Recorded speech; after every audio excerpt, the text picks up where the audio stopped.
Next बेटा है law of variable. ठीक है, लॉ ऑफ जो चैप्टर पढ़ा लॉ ऑफ वेरिएबल, उसी के अंदर मैंने आपको बताया था प्रोडक्शन क्या बताया है, प्रोडक्शन फंक्शन बताया है, प्रोडक्ट टाइप टीपी एपी और एमपी, उसको टेबल एंड डायग्राम के थ्रू भी बताया होगा बेटा। नेक्स्ट हम लोग देखते हैं law of variable. Law of variable क्या होता है मेरे पास, जब हमारे पास क्या है कि more and more unit like क्या है, state that as a more and more unit of variable factor are the applied to a given quantity of a fixed factor, ठीक, that the total product may be increases at the increasing rate. ठीक है, और क्या कर रहा है कि और इंक्रीजिंग रेट होगा तो मेरे पास क्या होगा, increasing at a diminishing rate. जब हम लोग लगातार किसी यूनिट का लगातार यूज करते चले जाएंगे, मोर एंड मोर यूनिट, चाहे वेरिएबल फैक्टर यानी वेरिएबल फैक्टर और फिक्स फैक्टर के साथ जब लगातार यूज करेंगे अधिक से अधिक, तो हमारे पास क्या होगा, एक समय ऐसा भी आता है कि हमारे पास क्या होता है, अगर टीपी हमारे पास क्या कर देंगे, टोटल प्रोडक्ट हमारे पास में भी इंक्रीजिंग कर रहा है इंक्रीजिंग रेट। अगर टोटल प्रोडक्ट हमारा लगातार इंक्रीजिंग कर रहा है इंक्रीजिंग रेट से, तो एक कंडीशन हमारे पास ऐसी आती है जब हमारे पास क्या होता है कि डाउनवर्ड भी कंडीशन होती है, increasing at a diminishing rate, तो एक समय बाद हमारे पास क्या होता है, डाउनवर्ड भी होता है बेटा। ठीक है, ये हमारे पास लॉ ऑफ वेरिएबल है। जब किसी यूनिट का लगातार यूज करेंगे, यूनिट मींस वेरिएबल फैक्टर और फिक्स फैक्टर का लगातार यूज किया जाता है, तब हमारे पास क्या होगा, वेरिएबल फैक्टर यानी मेरे पास क्या होगा, वेरिएबल फैक्टर के साथ मेरे पास टीपी आराम में मेरे पास क्या है, स्टार्टिंग में मेरे पास क्या टीपी बढ़ता है, टीपी बढ़ने के बाद एक समय बाद ऐसा भी आता है हमारे पास क्या होगा, एक समय बाद ऐसा भी होगा जब हमारे पास क्या होगा बेटा, बताओ, एक समय ऐसा भी आएगा जब हमारे पास क्या होगा, डाउनवर्ड भी होगा। अगर टीपी हमारे पास इंक्रीजिंग ऐसा इंक्रीजिंग रेट हो रहा है, तो एक समय ऐसा भी आएगा हमारे पास क्या होगा, डाउनवर्ड की भी स्थितियां होंगी, increasing at a diminishing rate का केस। ठीक है, इसको हम लोग अजम्पशन के थ्रू देख सकते हैं। अजम्पशन हमारे पास क्या हो सकते हैं, एक तो सबसे पहली है कि इसमें क्या कहां पे फॉलो होता है कि शॉर्ट रन में, ये क्या होता है, दो बताए थे मैंने कि प्रोडक्शन फंक्शन के में, जो एक शॉर्ट रन और दूसरा लॉन्ग रन। शॉर्ट रन के अंदर मेरे पास कौन से है, शॉर्ट रन के अंदर मैंने दोनों चीजें बताई होंगी, वेरिएबल और फिक्स फैक्टर के साथ यूज किया जाता है। तो लॉ ऑफ वेरिएबल किसके अंदर आता है, वेरिएबल और फिक्स फैक्टर। तो हमारे पास इसीलिए बोला जा रहा है कि अजम्पशन पहला क्या बना दिया गया, ओनली ये क्या है अप्लाइड होगा, लॉ कहां अप्लाइड होगा, शॉर्ट रन में अप्लाइड होगा। दूसरी चीज क्या है, it factor to the production at the variable and other fix factor, इसमें एक फैक्टर वेरिएबल होगा दूसरा फिक्स फैक्टर होगा। ठीक है, all unit of variable factor are homogeneous, जो होमोजेनियस जो प्रोडक्ट फैक्टर है वो हमारे पास कैसे होंगे, होमोजेनियस। टेक्नोलॉजी हमारे पास क्या है, given as the remain the same, technology हमारी भी सेम कंडीशन पे है। ठीक है, इसको बेटा हम लोग एक टेबल और डायग्राम को बहुत अच्छी तरीके से देंगे, लेकिन ये डिफिनेशन मान लीजिए एक नंबर की दो नंबर की दे दी जाएगी, एक ही नंबर की मान लीजिए, अजम्पशन आ जाएंगे, लेकिन टेबल और डायग्राम बेटा बहुत इंपॉर्टेंट है। टेबल और डायग्राम आप समझ गए तो डिफिनेशन भी समझ जाएंगे। इसके 3 स्टेज हैं, उसको कैसे हम लोग देखेंगे समझते हैं बेटा। ठीक है, चलिए उसको देखते हैं हम लोग। ठीक है, टेबल और डायग्राम बना रहे हैं, उसको एक बार देख लीजिए, समझ लीजिए। नेक्स्ट लॉ ऑफ वेरिएबल बता दिया, उसके अजम्पशन बता दिया। अब इसी को हम लोग एक टेबल और डायग्राम के थ्रू समझेंगे। टेबल हमारे पास क्या दे रहा है, लेवल हमने लिख रहे हैं 0 1 2 3 4 5 6 7 11 तक हमने दे दिए।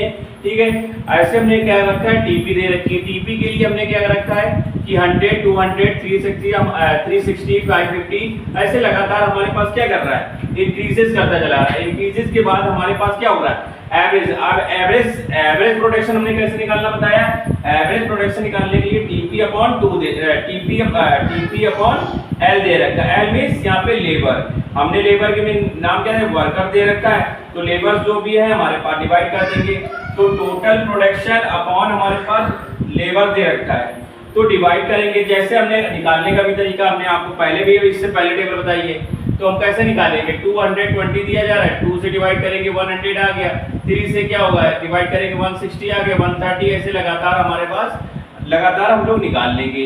इसी तरीके से एमपी भी कैलकुलेट हमने क्या बताया, एडिशनल नंबर है, तो एडिशनल नंबर कैसे निकालोगे, एडिशनल नंबर से हमारे पास TPn minus 1 means current number minus previous number. Current number जो हमारे पास दिया गया है उस नंबर को लीजिए माइनस प्रीवियस नंबर से कर दीजिए, जो एडिशनल नंबर ले रहे उसको करंट नंबर से आप जो हमारे पास दिया जा रहा है करंट नंबर से प्रीवियस नंबर को माइनस कर दीजिए, हमारा निकल आएगा। अगर नहीं आ रहा तो देख लीजिए भाई, एक बार बता दे रहे हमारा कितना दिया गया, करंट टाइम में हमारे पास 220 दिया गया, तो 220 लेस कर दीजिए 120, तो हमारे पास क्या निकल आएगा। देखिए सीधी बात है भाई, हमारे पास 220 से अगर 100 जो निकालने हैं 100 निकाल लेंगे तो हमारे पास 120 निकल आएगी। निकल आया। ऐसे 360 से देखो बेटा, 360 से 220 करेंगे हमारे पास 0 4 1 140 निकल आया। ये चीज हमारे पास इस तरीके से एमपी निकल आएगी। अब देखिए इसमें हमें किस तरीके से करना होगा उसको देखना है। तो हमें क्या करना है, टीपी कंटिन्यू हमारे पास क्या कर रहा है, इंक्रीजेस की बात कर रहे हैं। टीपी हमारे पास क्या होगा, continue increases, MP also increases, है ना। अगर टीपी हमारे पास इंक्रीज कर रही, डायग्राम में देखो बेटा, डायग्राम भी हमारे पास देखिए 2 नंबर से कम का डायग्राम नहीं है, तो टीपी हमारे पास क्या कर रही है, अगर टीपी हमारे पास इंक्रीज कर रही है तो एमपी आल्सो इंक्रीजेस। सीधी बात, अगर रिलेशन पूछे जाए बहुत नॉर्मल वे में आप डायरेक्शन दे सकते हो, ठीक है। देखिए सिंपल है, अगर when TP increases MP also increases, ठीक है।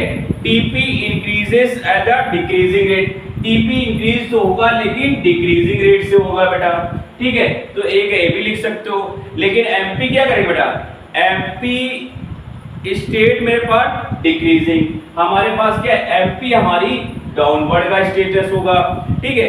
जहां टीपी इज मैक्सिमम, देखिए बेटा अगर टीपी हमारे जिस जगह कांस्टेंट हो रही वो हमारी क्या हो गई, मैक्सिमम। तो टीपी जहां हमारी मैक्सिमम होगी उसको भी हम लोग क्या कर, अब देखो बेटा इसको डायग्राम में बहुत अच्छी तरीके से समझना। टीपी कंटिन्यू, दोनों टीपी और एमपी हमारे पास क्या कर रहे हैं, दोनों इंक्रीज कर रही हैं, ठीक है।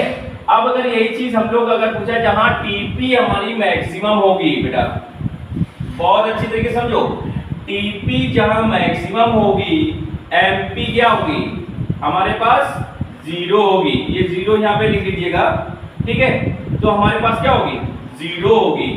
जहां टीपी हमारे पास क्या होगी, डाउनवर्ड, देखिए टीपी हमारे पास डाउनवर्ड होगी, डिमेंसिंग होगी, ठीक है, डिमेंसिंग रेट से डाउनवर्ड हो रही है, उस जगह एमपी हमारे पास क्या होगी बेटा, नेगेटिव होगी, ठीक है। तो ये स्टेज, फर्स्ट स्टेज में हमें देखने को मिल रहा है टीपी और एमपी हमारे पास, टीपी हमारे पास क्या कर रही, कंटिन्यू इंक्रीजेस, ठीक है। अगर डाउनवर्ड भी होगा मेरे पास, तो यहाँ पे लगातार हमारे पास क्या है, टीपी हमारे पास कंटिन्यू इंक्रीजेस।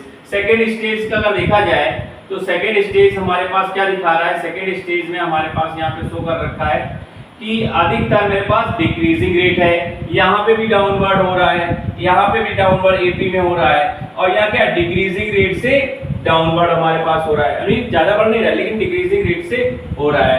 तो ये कंडीशन थी। दूसरी चीज थर्ड स्टेज में हमें मिल रहा है, थर्ड स्टेज में हमारे पास क्या होगा, निगेटिव रिटर्न। निगेटिव रिटर्न में क्या, जब हमारी टीपी डाउनवर्ड होती है तो एमपी और हमारी क्या होती है, निगेटिव। जब टीपी हमारे पास डाउनवर्ड होगी तो एमपी हमारे पास निगेटिव होगी। अब देखो बेटा इसके नॉर्मल में लिखते कैसे हैं, फिर से समझ लो। TP increases MP also increases, अगर रिलेशन देखा जाए। दूसरी चीज, ठीक है, दूसरी क्या कर रहा है, अगर टीपी मैक्सिमम तो एमपी हमारे पास क्या है, 0, ठीक है। दूसरी चीज, तीसरी टीपी हमारे पास क्या है, टीपी डिक्रीजिंग यानी डाउनवर्ड, डिमेंसिंग हो गई, तो एमपी आल्सो निगेटिव, एमपी हमारे पास क्या होगा, निगेटिव केस हो जाएगा बेटा। ये 3 स्टेज हैं। इसके 3 स्टेज के नाम से जानते हैं हम लोग कौन से स्टेज। स्टेज फर्स्ट को क्या कहते हैं हम लोग, इंक्रीजिंग रिटर्न। इंक्रीजिंग रिटर्न क्या है मेरे पास, लगातार दोनों चीजें टीपी और एमपी हमारे पास क्या लगातार इंक्रीजिंग कर रहे हैं। तो हम लोग अगर इसमें लिखने के लिए आ जाता तो लिख सकते हो, कैसे लिखोगे बेटा, लिखने के लिए अगर पूछा जाए तो यहाँ पे लिख सकते हो, इंक्रीजिंग रिटर्न के अकॉर्डिंग पूछा जाए, in this stage TP increases at the increasing rate and later at diminishing rate, ठीक है। AP increases reach at its maximum, ठीक है। दूसरी MP initially increases at the state the decreasing rate what continue remain above AP हमारे पास, ये मेरे पास इंक्रीजिंग रेट। डेमेंसिंग रेट का देख लिया, TP increases at the diminishing rate till the reach at a maximum point and then become constant AP continuous fall। हमारे पास क्या है, AP हमारे पास लगातार फॉल होगी, ठीक है। इसके नोट्स वगैरह चाहिए क्या, नोट्स हम आपको PDF के तौर पर ऐड कर देंगे, उसी से आप निकाल लीजिएगा। निगेटिव की बात करें, निगेटिव रिटर्न हमारे पास क्या है, निगेटिव रिटर्न में हमारे पास क्या हो रहा है, निगेटिव रिटर्न में सिर्फ कुछ नहीं करना है, TP begin to fall, TP हमारे पास फॉल हो गई तो AP continuous to fall but remaining positive. MP हमारे पास क्या होगा, MP बिकम निगेटिव। तो ये बेटा 3 स्टेज दिए जा रहे हैं जिसको हमने एक टेबल और एक डायग्राम के थ्रू समझाया है। बहुत आराम से समझिएगा टेबल के अकॉर्डिंग तो उसके अकॉर्डिंग 3 स्टेज है, 3 स्टेज में देख लीजिएगा। ये हमारे पास ये इंक्रीज होगा, दूसरा डिक्रीजिंग होगा, तीसरा हमारे पास निगेटिव रिटर्न होगा, ठीक है बेटा। यहीं से आपका इस वीडियो को हम क्लोज करते हैं। चैनल को लाइक एंड सब्सक्राइब करिए। यहीं से आपका इस वीडियो को हम क्लोज करते हैं। चैनल को लाइक एंड सब्सक्राइब करिए।